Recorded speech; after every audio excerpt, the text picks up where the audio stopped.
আসসালামু আলাইকুম। আজকে আমরা রান্না করব একেবারে ঘরোয়া একটা পদ, তেলাপিয়া মাছ দিয়ে কচুরমুখী। এই রেসিপি একবার খাইলে বারবার মনে পড়বে। চলুন শুরু করা যাক।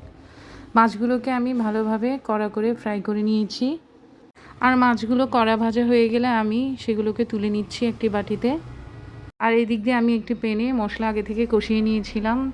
অ্যাজ ইউজুয়াল যে মশলাগুলো ইউজ করা হয় রান্নার মাঝে আমি সেগুলো এখানে দিয়েছি।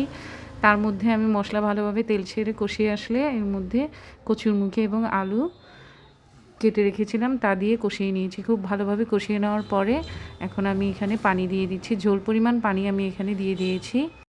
এবার ভাজা মাছগুলোকে কচুরমুখীর মাঝে দিয়ে দিব একে একে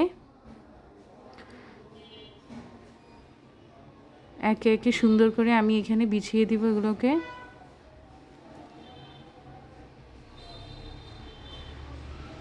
খুব সাবধানে নাড়তে হবে যেন মাছ ভেঙে না যায়। উপরে কাঁচামরিচ ছড়িয়ে দিব। 5-7 মিনিটের মতো আমি মিডিয়াম আঁচে এগুলোকে রান্না করব। ঢাকনা দিয়ে ঢেকে দিয়েছি আমি। 5-7 মিনিট কুক হওয়ার পর আমি ফিরে এলাম। এখন ঢাকনা উল্টে দিয়ে আমি এখানে ধনিয়া পাতা কুচিগুলোকে দিয়ে দিব।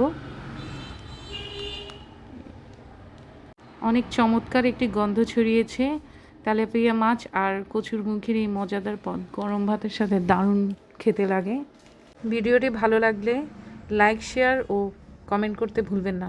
ধন্যবাদ সবাইকে। ভালো থাকবেন সবাই।